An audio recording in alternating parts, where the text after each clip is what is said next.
I was like, I've got something to tell you. And then he's like, okay, are you getting married? And Oh my God. What? That was his first reaction. Yeah, that was his first reaction. I was like, no, I'm not getting married.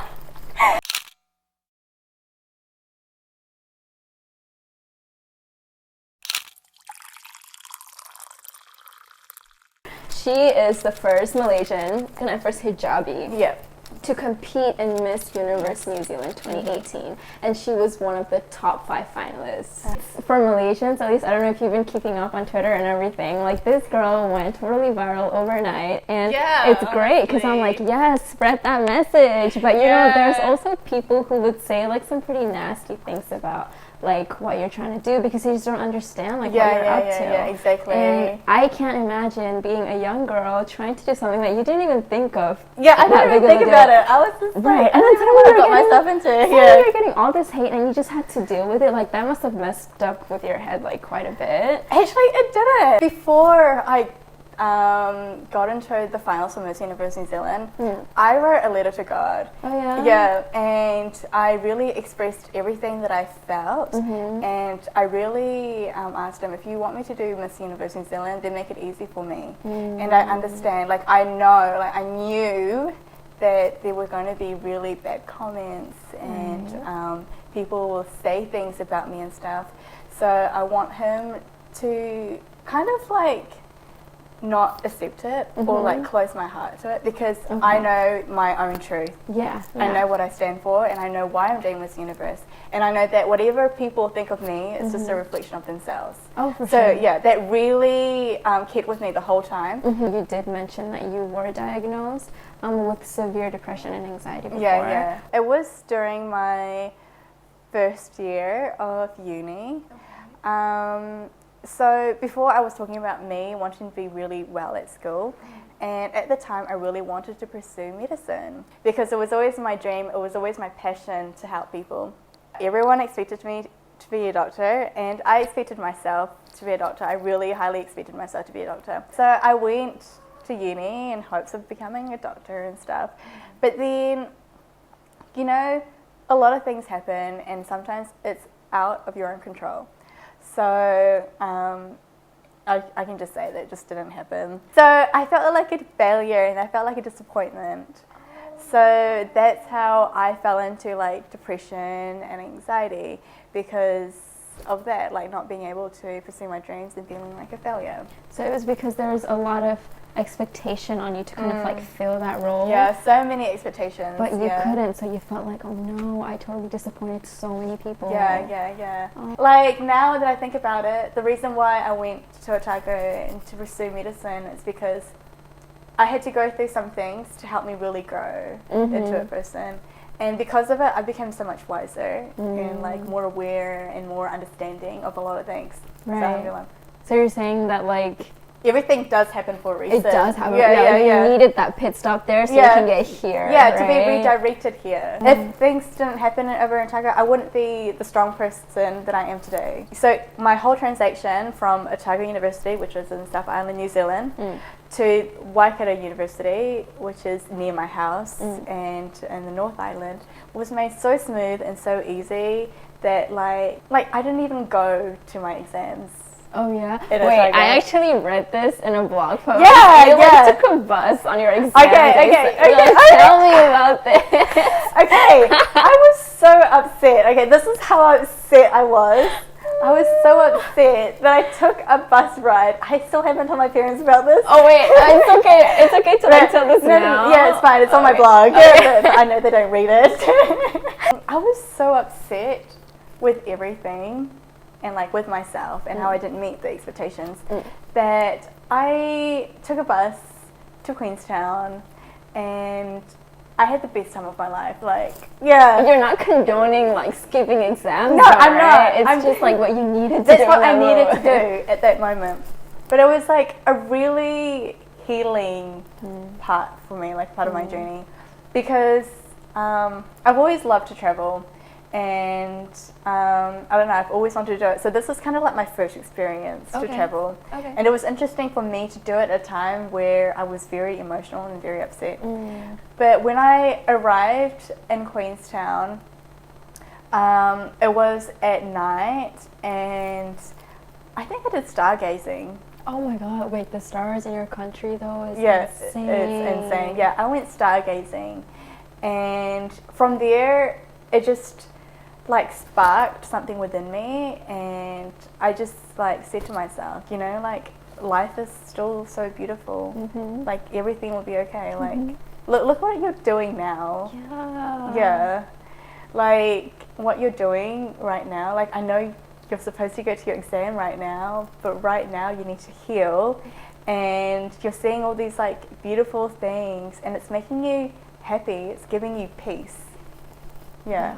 Queenstown really gave me peace at that time, and that was what I really needed at the time. For sure. Yeah, because I really needed to get away from everything. Yeah. And I mean, you at that moment know yourself of your own capacity. Yeah, you for just sure. reached your limit. I did. I really did reach my limit. It was a last minute decision to go to Queenstown. I think I booked it the night before and I went the day after. Yeah. And you know what, to me that looks honestly like self-care. Yeah. Like you're like, no, if I like don't do this, you're like, God knows like how you would have broken down and how that would have affected you. Exactly. I would have been a mess. Yeah, I just remember like waking up to watch like the sunrise and like watching the sunset and just walking around Queenstown and just having all these like different thoughts in my head, and just like trying to convince myself that like everything will be fine. You know, I met other people there as well, and they taught me so many life lessons that I needed to hear at the time. Oh wow. Yeah, and that's why I keep saying people are a gift from God. Like I've met so many strangers in my life that I've never saw again. They would just tell me one thing, they would leave, and I would never see them. But that's the thing that stuck to you, and it's just like you needed to hear that, and God is like, this is one person's going to tell you, and you're done. Exactly. You know, everything's a mercy from God. Like, even if you feel really sad, even if you feel like a failure or anything, God doesn't put you into situations just because He's trying to be mean. Oh no. Or anything like we that. don't think God is mean at all. Yeah. Or like, or He's like trying to like, I don't know, make you like pay for the sins that you've done or anything like that. It's not from out of His anger. He's just, for me, when I think of God and like whenever I do things, I do it for the love of God, because I know that God is so loving and so merciful, and that is what really stuck with me in Queenstown. Like I realized that there. I mean, the way that you picked yourself up was kind of like you actually reached your limit, right? You reached like a point where you're just like, I can't do this. Yeah, I reached it to that point. Yeah. But the brave decision was that you're like, I'm going to do something for myself instead of for people. Exactly. And in your case, that looks like taking a bus trip down to Queenstown. Yeah, just to have time to myself and just to think about everything. Right. Yeah. And whatever that decision is for you, to just take that time for yourself, do something for yourself. Like it's going to provide you with a much clearer headspace on like what to do after that. Exactly. Yeah. If you could share with our viewers just like a big takeaway of like how to get yourself out of a really dark place. So one thing that I really had to learn the hard way was that no one can help you unless you help yourself. Yeah. That's like the cold hard truth. It is what it is. It is. Yeah. And this goes so much for like a mental illness like depression and I don't know, maybe anxiety. And I remember my psychologist telling me, you know, like you can go to all of these sessions with me, you can get all these advice and do all these things, but nothing is going to help unless you're going to help yourself. And that really hit me hard. I know people don't like it when they say, oh, you can just snap out of it. But like for me, that was my experience. I literally told myself, like, Yantie, like, I honestly hate seeing you so sad and depressed. It's taking so much of your energy and your time. I feel like you're worth so much more. You've been through some really bad moments, but they're just moments in your life. Your life is made out of so many other amazing moments. And so you're not, like, you're way bigger than just one moment of your life, and you don't need to let that label you or be like victimized in any certain way. You're so much more than that. You can like rewrite your story. You don't have to be a victim. You can be a survivor instead.